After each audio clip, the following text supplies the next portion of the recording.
하는 시간 되기를 바라겠습니다. 우리 사도행전 9장 19절부터 31절까지의 말씀을 같이 나누도록 하겠습니다. 사도행전 9장 19절 우리 사울 이 다메섹에 있는 그 구절부터 같이 보도록 하겠습니다. 19절부터 31절까지의 말씀. 자, 찾으신 줄로 알고요. 31절까지 우리 같이 한 절씩 교독하겠습니다. 사울이 다메섹에 있는 제자들과 함께 며칠 있을 때에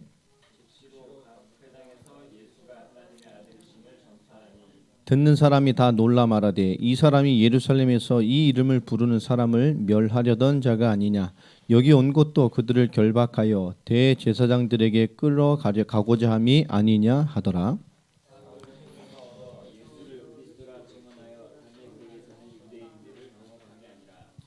여러 날이 지나매 유대인들이 사울 죽이기를 공모하더니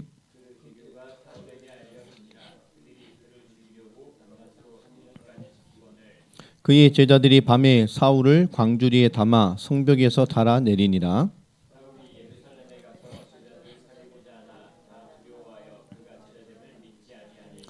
바나바가 데리고 사도들에게 가서 그가 길에서 어떻게 주를 보았는지와 주께서 그에게 말씀하신 일과 다메섹에서 그가 어떻게 예수의 이름으로 담대히 말하였는지를 전하니라.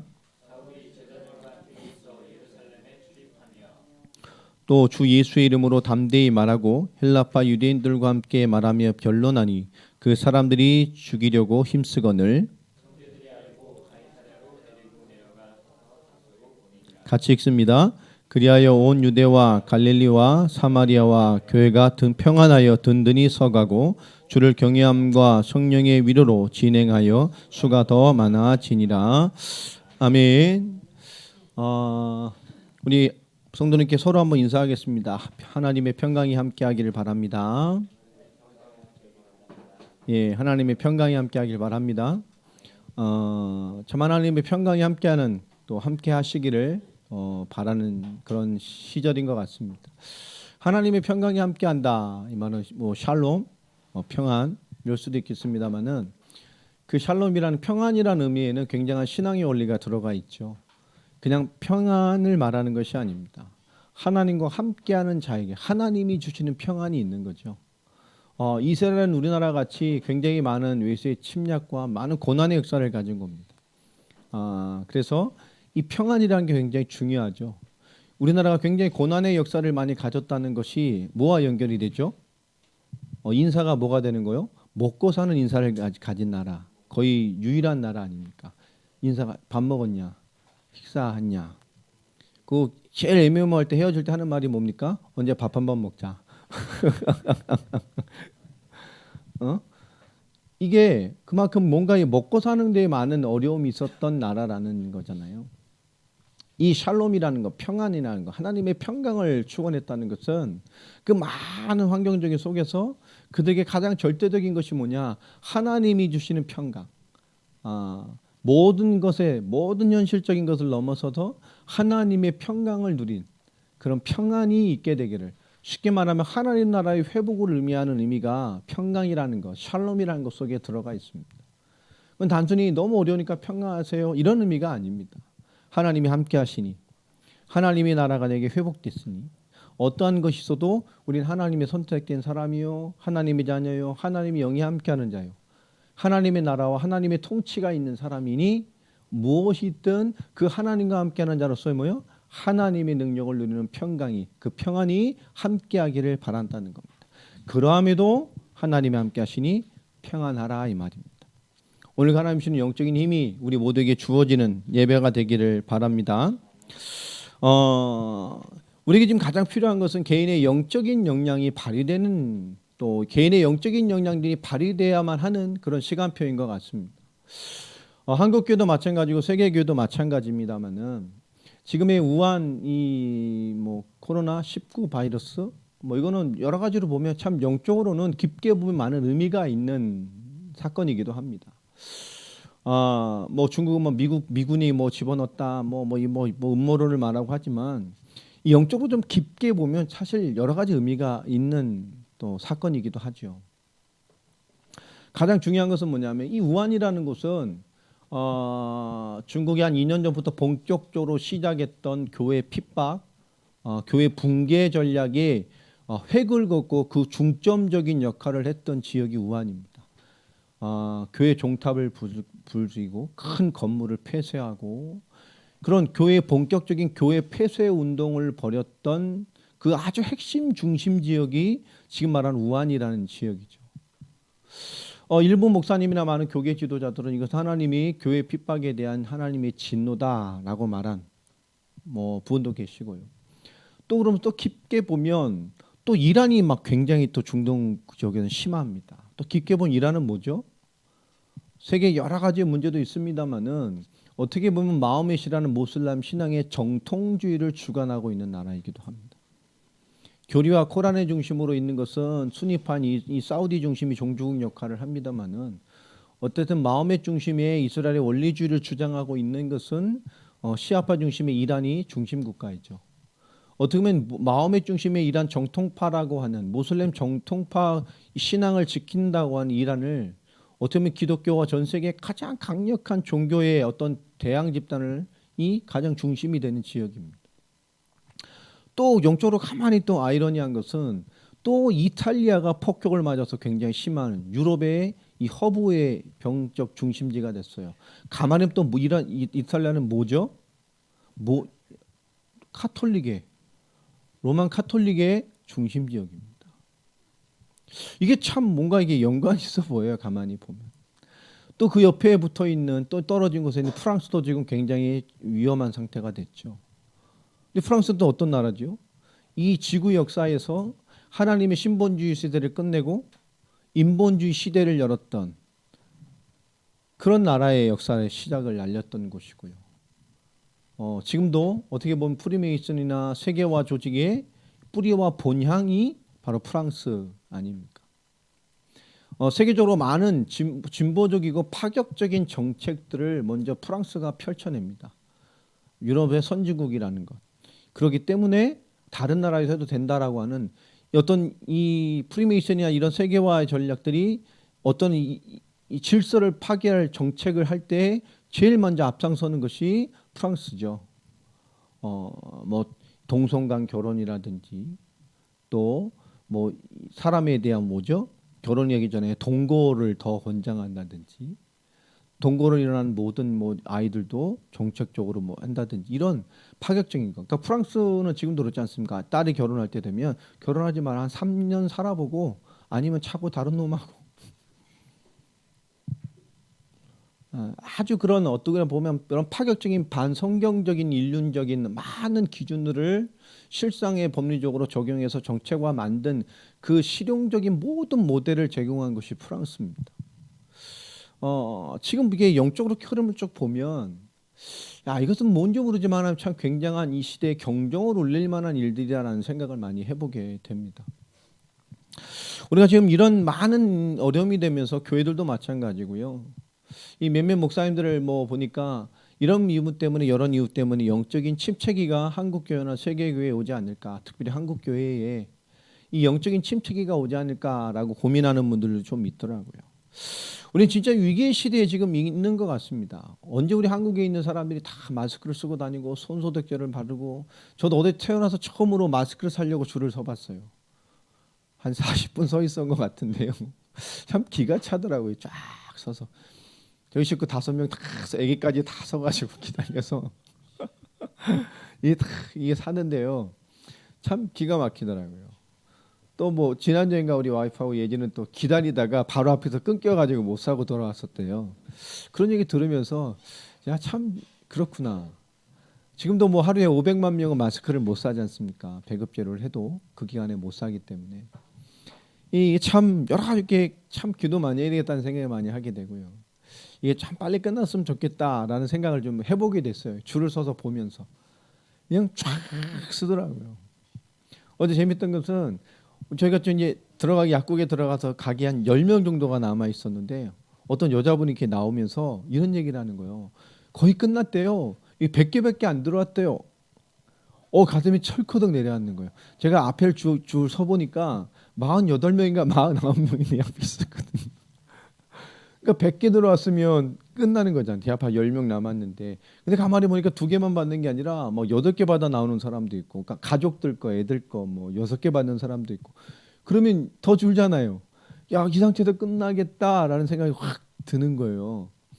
내가 너무 이렇게 줄 섰는데 이게 막 몇 사람씩 막 몇 개 더 받아가면 내 앞에 10명 남았는데 거기서 끝날 수도 있잖아요. 100개라면. 그래서 앞에 약국에 들어가서 제가 물어봤어요. 얼마나 남았어요? 했더니 약사가요. 여유 있게 있습니다. 많이 있습니다. 걱정하지 마세요. 이 한마디가요. 하나님이 주신 위로보다 더 위로가 되더라고요. 이때 그리고 사갖고 나오는데 이 8명이니까 이 8장을 딱 이렇게 보니까요. 이게 괜히 부자 된 마음이 들더라고요. 이야, 마스크가 8개나 가지고 나왔어. 또 우리 딸은 그거 가지고 또 벌써 탁 찍어가지고 8개나 탔다면 찍어가지고 올리고. 또 대구인가 어느 지역은 이 마스크로 물물 교환을 한다며요. 여기 지금 마스크가 화폐가 됐어요. 뭔가 이렇게 사람들 필요한 것을 바꾸는가 봐요.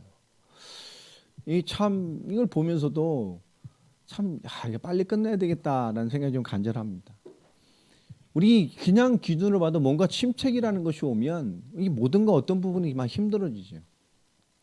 근데 진짜 우리 영적인 침체기가 온다면 우리가 얼마큼 힘들어질까라는 생각을 해보면 참 아찔한 생각이 많이 들어요. 이런 와중에 우리 크리스찬들이나 믿음의 사람이 영적인 침체기를 겪는다. 그건 진짜 위기 시대가 오겠다는 생각이 들어요.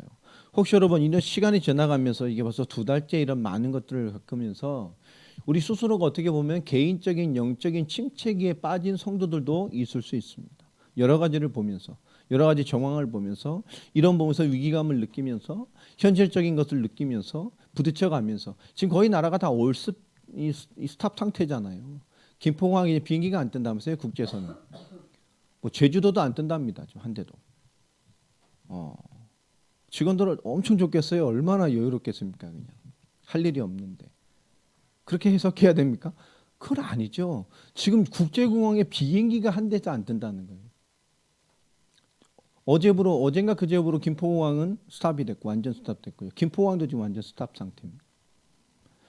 여러분 이런 여러 가지로 보면서 우리가 이런 위기감 속에서 우리 크리스천 스스로도 영적인 침체기에 빠질 수가 있어요. 이 진짜 위기의 시대에 우리가 초대교회와 또 많은 어려움을 겪었던 우리 믿음의 선진들의 모습들을 바라보면서 우리 정말 가장 중요한 것이 위기 시대에 무엇인가라고 하는 답들을 좀 붙잡아 봐야 될 것 같습니다.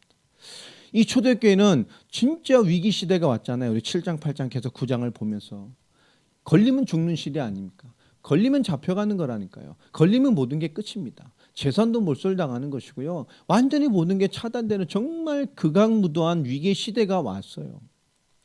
그런데 초대교회는 이런 환난의 시대가 왔음에도 불구하고 성경 어디를 봐도 영적인 침체가 오지 않았다는 것을 우리가 보고 알고 있습니다. 지난주도 마찬가지죠. 그렇게 이것을 반대로 보면 영적인 침체라는 것은 환경이나 어떤 문제로 말미암아 되는 것이 아니라는 것을 성경은 말하고 있어요. 영적인 능력과 영적인 축복은 환경이나 문제 때문에 오는 것이 아닙니다. 초대교회는 이 극한 환난 가운데 단 한 사람도 또 어떤 기록에도 영적인 침체기에 빠진 일이 없다는 것을 성경은 우리에게 말하고 있어요. 오늘 우리가 명심해야 될 것은 영적인 침체라는 것은 환경이나 문제 때문에 오는 것이 아니라는 것을 우리 분명히 붙들어 또 분명히 인식하고 있어야 됩니다. 우리 사람이라는 것이요 참 강하기도 하지만 약하기도 합니다. 이 사람이 우리 모든 조건들이요 결국 여러 가지 이 침체기 속에서 일어나는 위기 시대에 이 모든 조건이 우리를 스스로 무너뜨리게 할 수도 있어요. 우리 창세기 3장의 10계를 보면 결국 인간의 가장 중요한 문제는 불신앙이죠. 인간은 불신앙이란 조건, 다시 말하면 언약 없는 삶이라는 것으로 우리 사람은 무언가가 왔을 때 쉽게 빠질 수도 있습니다.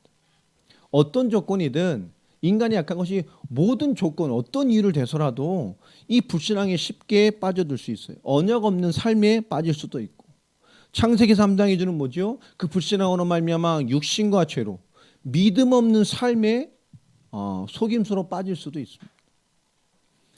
또 사탄과 세상이 주는 많은 도전 앞에서 무기력 속에 빠질 수도 있어요. 이 창세기 3장이 제기하는 불신앙 문제, 육신과 죄와 사단과 세상의 문제는 인간 누구나 빠질 수 있는 문제고 또 우리도 그런 도전을 쉽게 받을 수도 있습니다. 그래서 분명히 성경이 제시하는 위기의 시대에 영적인 침체를 겪지 않고 하나님의 역사로 바꿔갔던 초대교회를 우리가 바탕과 모델로 본다면, 그래서 우리에게 가장 중요한 기준은 뭐냐면 영성이 주는 힘과 또 영성이 주는 비밀을 우리가 가지고 있는 것이 더욱더 중요하고 필요한 시간이 됐어요.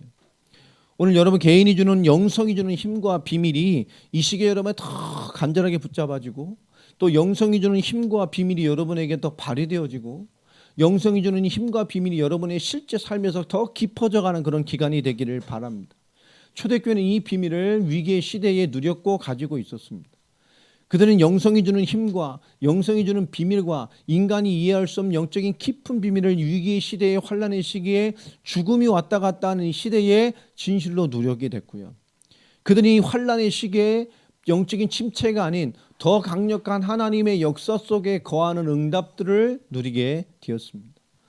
여러분, 영적인 침체가 아닌 영적인 힘과 영적인 비밀을 더 누릴 수 있는 기회로 이 기간들을 삼아가시기를 예수 이름으로 축원합니다.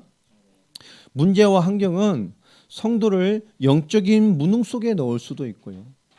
반대로 문제와 환난은 우리 성도를 영적인 비밀 속으로 인도해 가기도 합니다. 여러분은 무엇을 선택하겠습니까? 영적인 침체요? 아니 영적인 비밀 속으로 인도받는 이유로 또 길로 선택하겠습니까? 오늘 성경은 분명히 많은 문제 속에 이 문제와 환난을 영적인 비밀 속으로 인도받는 굉장한 기도와 기회로 만들어 갔단 말이에요. 영적인 힘과 영적인 비밀 속으로 인도받기를 우리가 정말로 바란다면 이 초대교회가 정말 최초의 위기 속에 스데반의 죽음과 또 환난과 또 교회를 잡멸하는 핍박 속에 그들이 흩어져서 정말 많은 어려움 가운데 하나님의 역사를 따라가는 중에 하나님이 극한 최초의 환경을, 이 문제를 통해서 사도 바울이란 위대한 성경의 인물을 준비하고 계신 역사를 우리 지난주까지 보았습니다. 분명히 성경은 이 위기와 죽음과 환난과 흩어짐과 그 모든 과정에서 결국 하나님은 바울이란 인물을 통해서 세계복음화 완성을 향한 계획을 이미 가지고 계심을 우리에게 알려주셨어요. 우리도 동일한 믿음과 동일한 기준을 가지고 있는 사람들이 맞다면 우리 그리스도 반석교회와 또 이 시간 영상으로 또 곳곳에 말씀을 듣는 모든 사람들도 마찬가지입니다. 이 위기 시대에 우리가 흩어지고 환난당하는 모든 것 속에서 또 많은 외적인 도전과 이 시대의 흐름 속에서 우리는 하나님이 준비하시고 또 우리에게 준비되기를 원하시고 우리를 통해서 나타내기를 원하시는 분명한 영적인 답과 기준을 우리 스스로 정립하고 있어야 합니다. 이 시대 하나님 우리에게 정말 요구하시는 믿음의 소리는 뭘까요? 우린 위기 시대에 믿음의 소리를 들을 수 있어야 되고요. 그 믿음의 소리로서 지금 환경과 상관없이 우리 마땅히 평강을 누리며 하나님의 사람으로서 하는 것들에 대해서 우리는 개인적인 영적인 응답들을 받아가는 그런 평강의 길로 나아가는 영적인 힘들이 우리에게 있어져야 됩니다. 오늘 말씀에 보면 오늘 19절부터 22절까지의 말씀을 보면 오늘 이 교회의 가장 큰 대적이었던 스데반의 죽음의 이 주도자였고 교회를 박해하며 잡멸하는 그 주도 세력이었던 이 사울이 다메섹에서 그리스도를 만나고 그리스도의 제자들과 함께하며 제자로서 거듭나는 역사를 우리가 보게 됐습니다. 그가 거듭나서 첫 번째 19절부터 22절까지 보면 그가 인도받았던 첫 번째 사역은 그가 바울을 정말 예수 그리스도의 복음으로 복음을 증거하며 복음의 역사를 체험하고 그리스도의 복음에 대한 완전함을 확인하는 응답을 하나님께서 받게 하신 거였어요. 오늘 사도 바울이 사울이 다메섹에 있는 제자들과 함께 며칠 있을 때 즉시로 각 회당에서 예수가 하나님의 아들이심을 전파하니라고 20절에 기록되어 있습니다. 그가 복음을 깨닫고 그리스도를 만나고 그가 하겠던 모든 성경의 지식들이 예수 그리스도를 증거하는 것이고 우리가 기다렸던 메시아 그리스도가 예수님이 확인되어진 순간 그런 즉시로 각 회당 하나님을 믿는 모든 흩어진 지역에 있는 백성들을 향해서 모여 예수가 하나님의 아들 그리스도심을 증거하기 시작했습니다. 21절에 보면 듣는 사람이 다 놀라 말하되 그 사람이 예루살렘에서 이 이름을 부르는 사람을 멸하려던 자가 아니냐.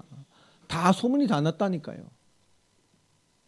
각 지역에 흩어져 있는 모든 유대 회당들에게 이 복음을 전거했어요. 한 회당이 아닙니다. 즉시로 각 회당에서, 이 말은 뭐죠? 사도 바울이 한 회당 가서 뒤집어 놨다는 얘기가 아닙니다. 다메섹, 지금 말하면 시리아의 수도 아닙니까? 그 당시에도 굉장히 중요한 큰 도시였습니다.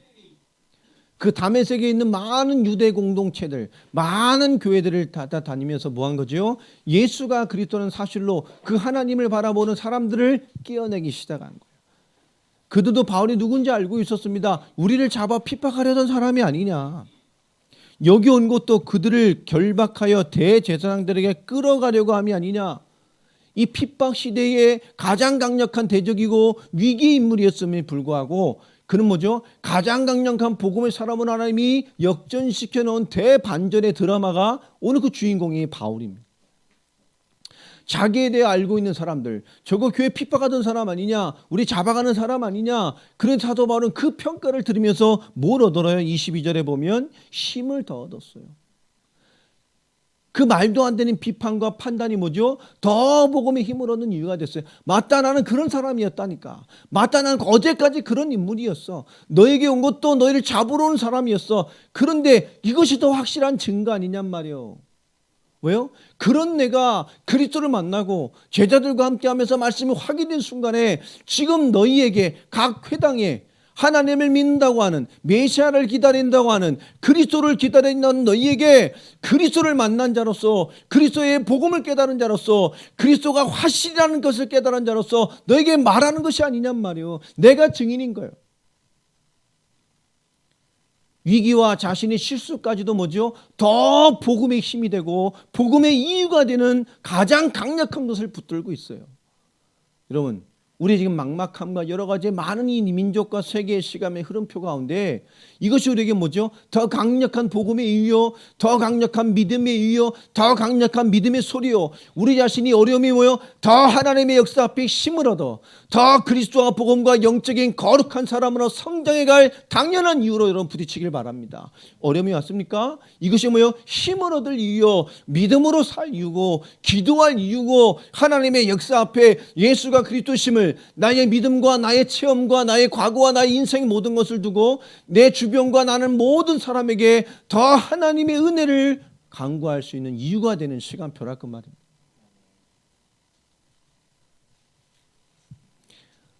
그 비판과 그 판단 앞에 사도 바울이 힘있게 예수를 그리스도로 증언하는 것을 보면서 다메섹에 사는 유대인들을 당혹하게 했다고 말합니다. 자신의 과거와 어제까지의 모든 현실의 시간표를 예수를 그리스도로 증거하고 하나님의 역사되기엔 당연한 이유로 붙잡아 버렸어요. 여러분, 어떤 이유가 있든지 하나님의 역사 앞에 힘을 내시고 인도함을 받길 바랍니다. 지금 우리에게 무엇을 하나님이 요구하는 교회의 시간표이냐 말이에요. 우리 강진희 성도가 오늘 기도하면서 교회에 대한 얘기를 쭉 하던데요. 맞습니다. 우리 교회입니다. 지금 교회에게, 우리 한 사람 한 사람에게 교회에 대한 앞에 하나님에게 무엇을 요구하시고 무슨 소리를 주고 계시는지를 깊게 들어야 됩니다. 우리는 코로나 바이러스가 위험한 게 아니라 영적인 침체에 빠지는 것만큼 위험한 것이 없고, 우리가 믿음의 소리를 듣지 못하고 믿음의 걸음을 갖지 못하고 결국 자기 수준에 모인 어떤 기준에서 자기 스스로를 무너뜨려가는 것들이 얼마나 많은지 스스로 생각해 봐야 돼요.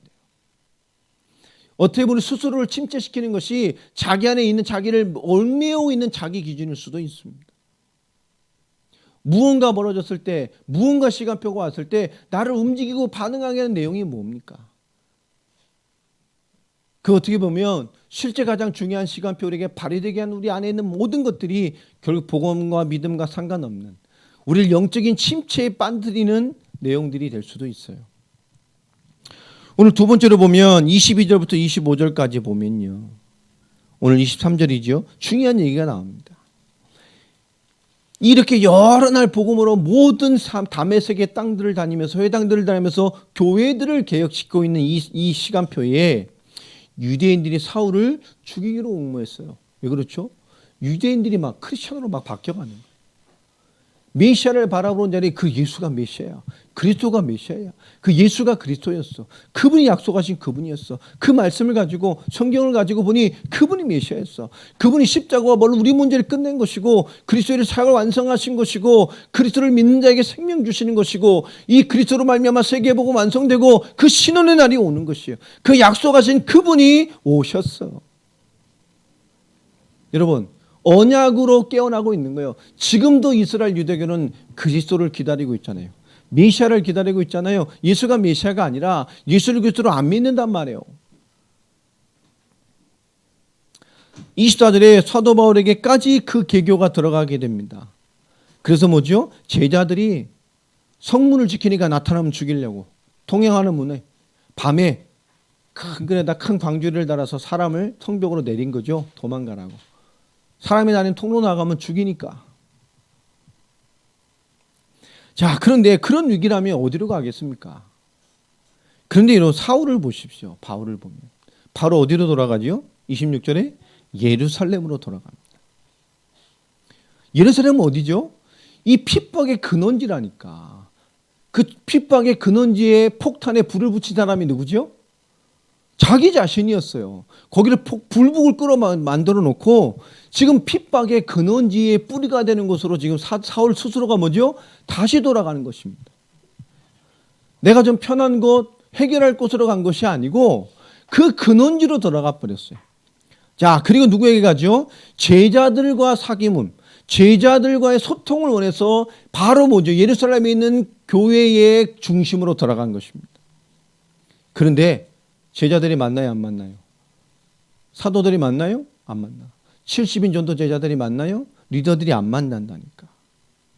제자들을 사귀고자 하나 다 두려워해 그가 제자됨을 믿지 아니하더라.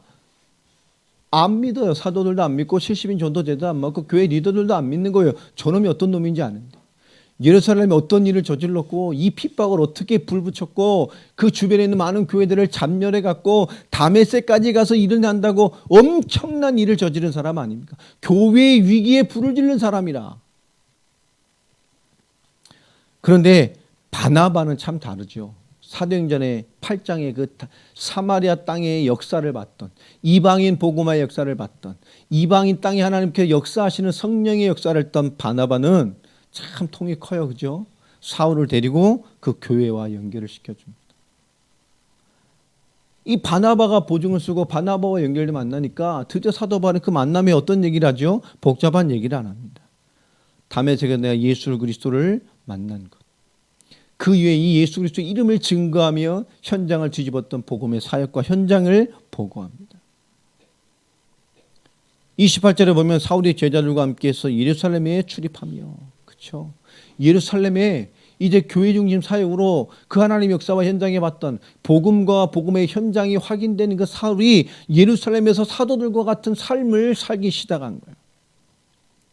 그러면서 사도 바울은 29절에 보면 또 주 예수의 이름으로 담대히 말하고 헬라파 유대인들과 함께 말하며 변론하니 그 사람들이 죽이려고 힘쓰거늘. 그런데 이 바울은 사역은 좀 독특한 게 있죠. 바로 누구를 만나요? 헬라파 유대인들에게 중점 사역을 하게 됩니다. 헬라파 유대인들이 누굴까요? 이 시대 말하면 그 시대의 지배계층이라. 어떻게 말하면요? 이때 헬라 말하면 로마 속국 시대란 말이에요. 이스라엘이. 그러면 로마의 친성향적인 학벌이나 배경을 가진 사람들이 빨리 출세하겠죠. 이해되십니까? 헬라어와 헬라의 개념과 헬라 문화와 이런 것들에 친화적이고 그런 것들을 받아들이고 그렇게 교육하고 그렇게 삶의 배경을 가지고 그런 연주를 가지고 그렇게 성장한 사람들이 빨리 출세하겠죠. 주도 세력이 되겠죠.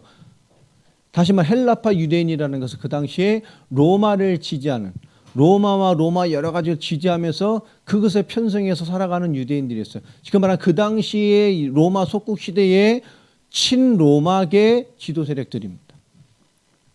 이렇게 말하면 우리나라 말하면 우리나라 이 일제 강점기 때의 친일파 세력 같은 거예요. 친일로 붙어서. 그러니까 주도 세력들이에요. 사도 바울은 바로 뭐죠? 그 당시에 주도 세력들에게 바로 들어가 버렸어요.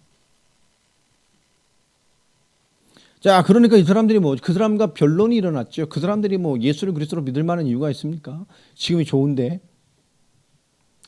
그 신앙이 있어도 헬라의 사상과 헬라의 신앙에 많이 들어가 있었고요. 헬라의 어떤 여러 가지 개념을 삶으로 다 받아들인 사람이기 때문에 변론 수준밖에 되지 않죠. 그들과 함께하며 변론하니 그 사람들이 죽이려고 힘쓰려고 이거 없애버려야 되겠구나. 형제들이 알고 가이사라로 데리고 가서 거기서 오면 다소로 사도 바울의 고향 땅이죠. 학문의 도시이기도 합니다. 글로 가이사라 해안 지중해 해안 도시죠. 피신을 시킵니다. 자, 오늘 31절에 좀 중요한 말이 나오는데요. 그리하여 온 유대와 갈릴리와 사마리아 교회가 평안하여 든든히 서가고 주를 경외함과 성령의 위로로 진행하여 수가 더 많아지니라. 여러분 참 깊이 생각해 보세요. 사도 바울이 그리스도의 역사로 또 그 예루살렘의 핍박의 본고지로 돌아와서 거기서 포기하지 않고 많은 주도 세력에 복음을 증거하다가 도저히 이 해결이 안 돼서 사도 바울을 피신시켜야 될 만큼 상황이 돼서 사도 바울을 다소로 배로 지중해를 통해 피신시킵니다. 그래서 시켜보세요. 환란이 더 극해지는 것이 아니고 문제 속에서 복음과 하나님 원하시는 복음 사회 간에 더 깊게 들어가 있는데 그 많은 환란의 결과가 어떻게 정리가 되어 있죠?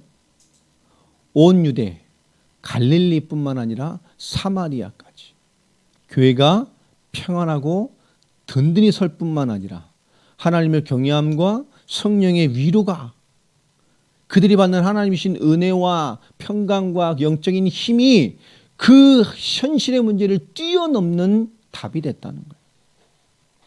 그러면서 수가 더 많아졌다고 말합니다. 오늘 말씀대로 이 다소로 귀향해 간 2년 이 사도 바울이 이후에 교회는 더 깊은 영적인 무언가의 응답들을 받아냈어요. 여러분 이 성경 구조를 이렇게 주시는 답은 뭡니까? 이 위기 시대에 우리 개인의 사명, 오늘 말씀 제목이에요. 우리 개인이 찾아야 될 사명은 뭘까요? 여러분 그 속에서 내가 어떤 사명을 누리고 있어야 되고 내 신앙과 삶과 기도와 영적인 삶이 어떤 위치에 있어야 될 것인가를 오늘 단편적으로 보여줍니다. 오늘 사도 바울은 위기 시대의 위기 환경을 피한 것이 아니라 그 속에 모여 들어가서도 하나님의 복음과 역사, 믿음의 원리를 누림으로 말미암아 그 영향력의 결과가 결국 예루살렘과 전체 교회를 더 하나님의 역사 앞에 충만한 은혜 가운데 남겨놔 버렸어요. 그렇죠. 우린 위기 시대에 우리 개인의 사명을 올바르게 잘 찾아야 합니다. 우리가 가진 영적인 내용들, 우리가 가진 여러 가지 신앙의 비밀들, 우리가 알고 있는 그리스도에 대한 신앙과 그리스도에 대한 비밀과 그리스도 이름의 이 결론적인 승리를, 궁극적인 승리를 믿고 있는 자가 맞다면, 이 또한 하나님의 궁극적인 역사 가운데 있는 것을 믿는 사람이 맞다면, 그럼 이것은 우리는 위기가 아니라 분명한 개인의 사명으로 회복되는 영적인 응답들을 받아내야 돼요. 여러분 더 깊어지시길 바랍니다. 위기감을 느낀 것이 아니라 하나님의 평안과 성령의 위로하심과 하나님의 역사와 하나님을 경외함으로 더 깊어지는 시간 되기를 바랍니다. 우리는 자꾸 다른 일을 될 수 있고 다른 것 때문에 영적인 것을 합리화해 갈 수도 있습니다. 그런데 그렇지 않습니다. 오늘 분명히 성경은 위기 시대에 영적인 침체를 겪지 않았습니다. 위기와 환경이 영적인 침체를 주는 것이 아닙니다. 많은 조건을 가지고 스스로 영적인 침체에 빠지는 것이고 또 우리의 많은 사람들의 내용들이 결국 사실이 아니어도 우리 내 스스로 느끼는 많은 감정과 위기감에 스스로 내 자신을 영적으로 침체시키는 무언가가 발동돼 가고 있는 사람들도 많이 있어요. 그게 더 큰 문제일 수 있어요.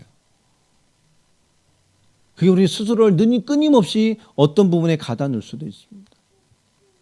여러분, 우리 삶의 시간표를 하나님의 영적인 역동적인 시간표에 갖다 놓을 수 있는 은혜가 있게 되기를 바랍니다. 뿐만 아니죠. 오늘 이 31절에 보면 복음의 확산뿐만 아니라 그렇죠? 교회와 현장이 안정되었다라고 말합니다. 여러분, 교회가 평안해요. 현장이 평안해요.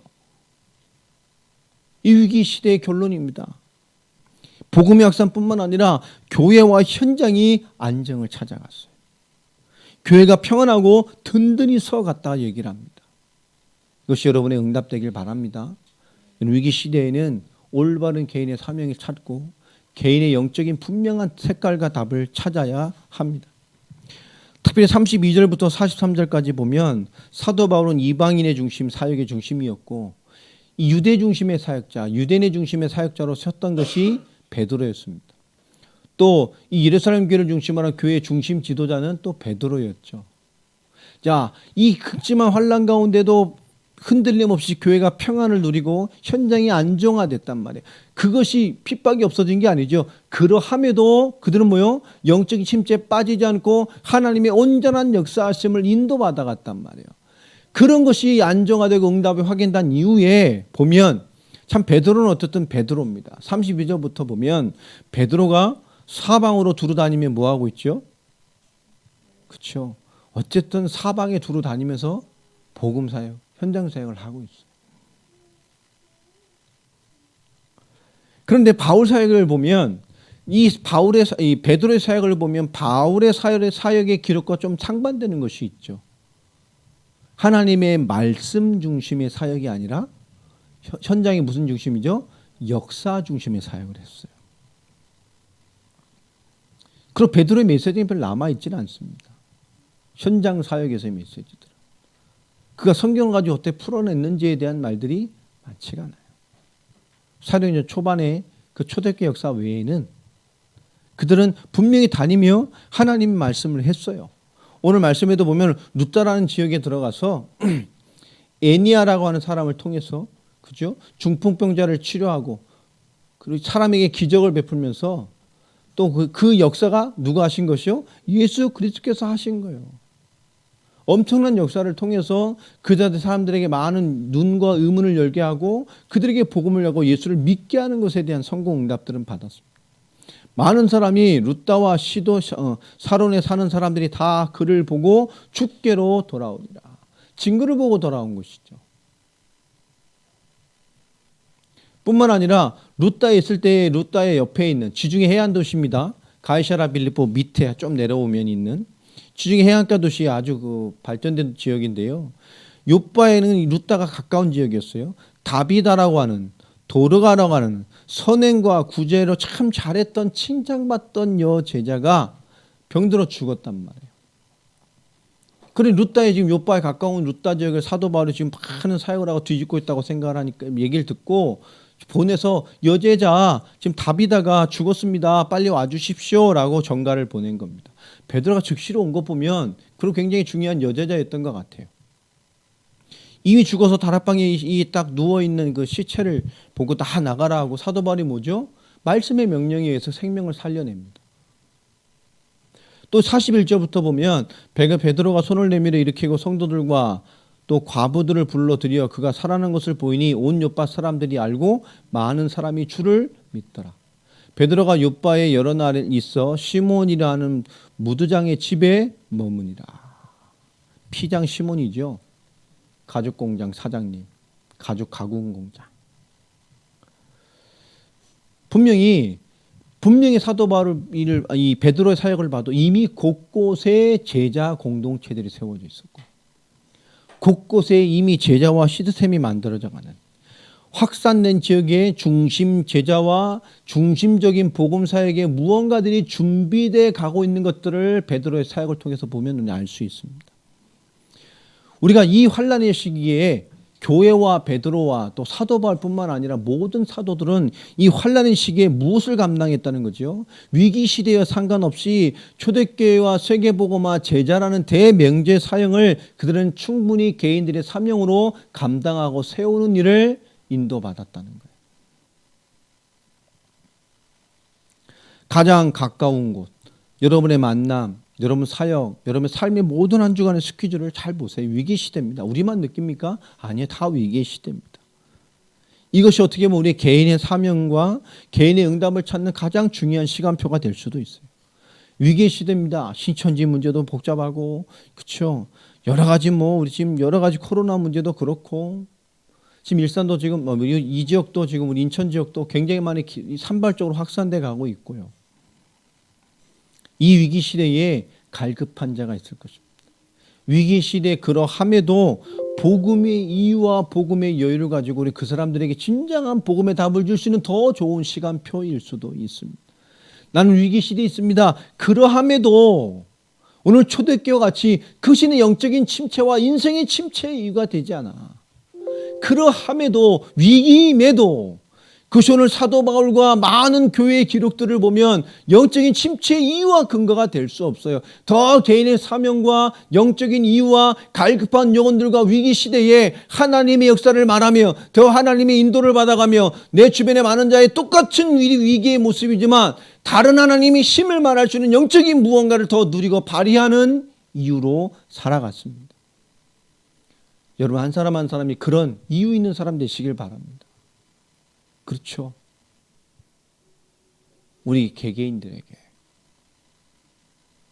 우리 주변의 이 위기 시간표에 있는 많은 영혼들에게 만남에 내 삶의 만남에 그러함에도 나와 함께한 그리스도의 평강을 전할 수 있는 똑같은 위로 가운데 이 위기 가운데 있음에도 전혀 다른 하나님의 평강과 은혜와 힘을 누려가는 영적인 침체와 보이는 침체가 없는 영적인 힘을 가지고 있는 그런 한 사람 한 사람의 개인의 사명으로 세워져가 있기를 주의 이름으로 축원합니다. 다 망한다고 말하잖아요. 같이 망해가고 있는 것 같음에도 불구하고 개인의 무언가가 있는 그런 개인의 사명에 충만함이 있는 자들 되기를 주의 이름으로 축원합니다. 여러분 우리 욥기서 한번 볼까요? 마지막으로 시편 앞에 있죠.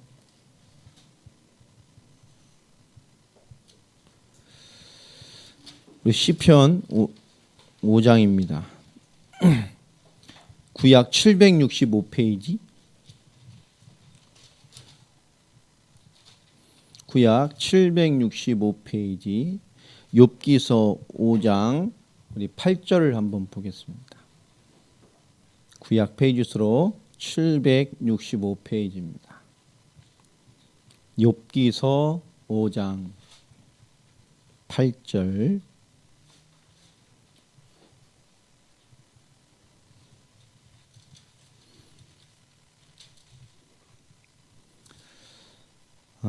같이 합독해 보겠습니다. 시작. 나라면 하나님을 찾겠고 내일을 하나님께 의탁하리라.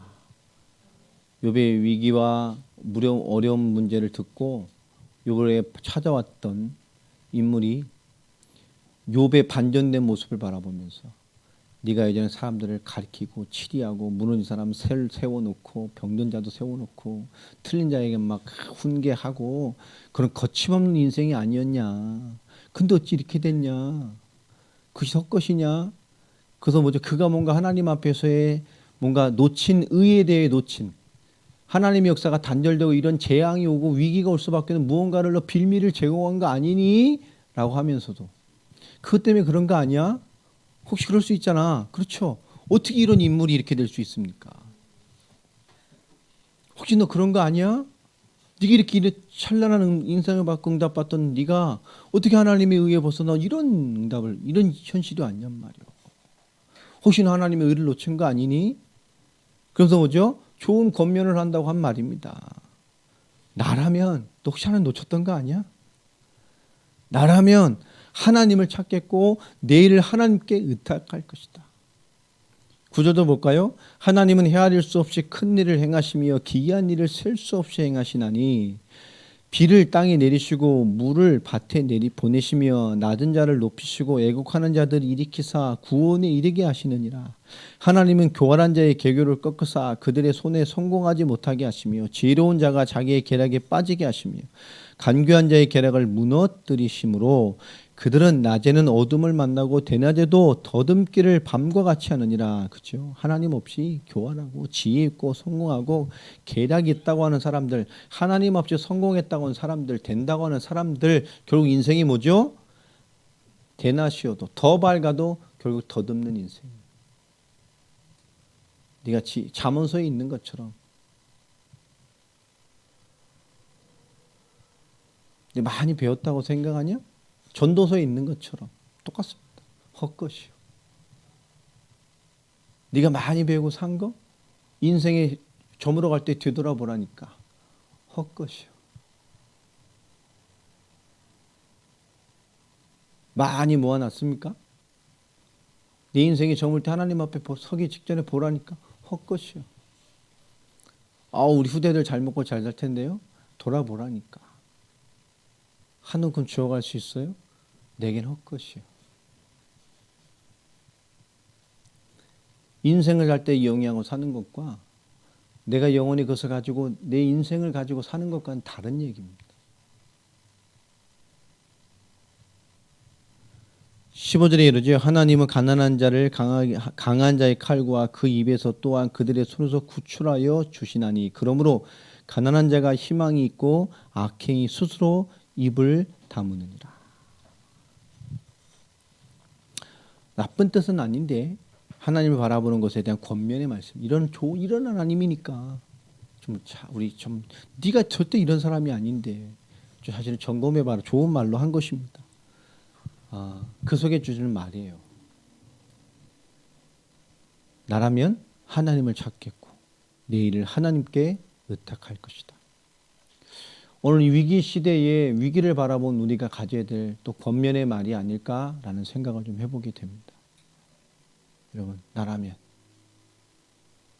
하나님을 찾겠고 내 일을 하나님께 의탁할 것이다.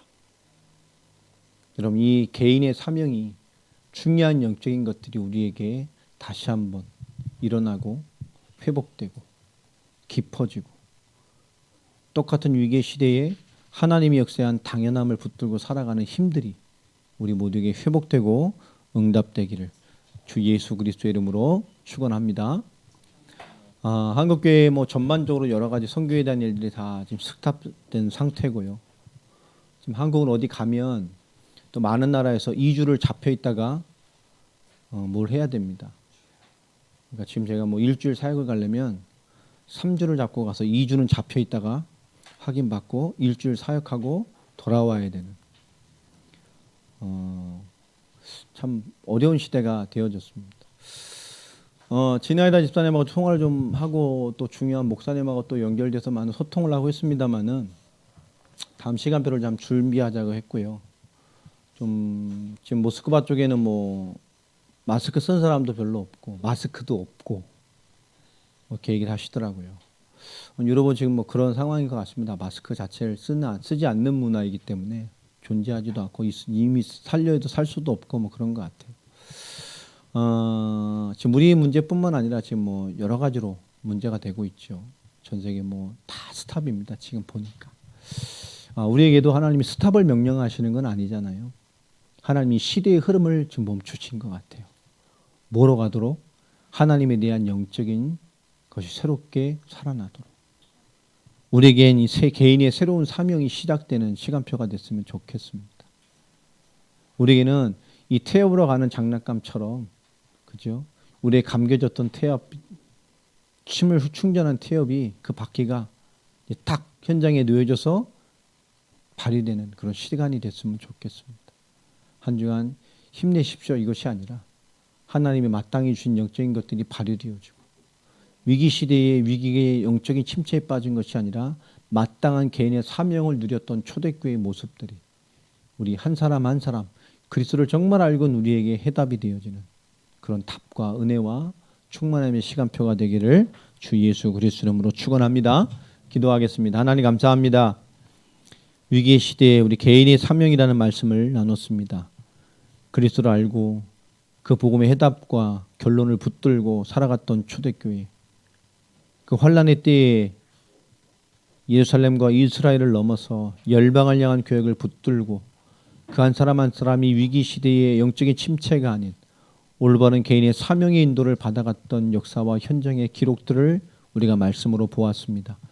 우리에게 동일한 은혜를 주시고 동일한 믿음을 주시며 동일한 삶의 열매를 허락하셔서 이 세계가 멈춰버린 이 위기의 시대에 우리 영적인 시간표는 한없이 주님의 인도 가운데 흘러갈 수 있는 그 하나님의 역사의 정점에 서 있는 한 사람 한 사람들이 되게 하여 주옵소서. 주 예수 그리스도의 이름으로 기도합니다.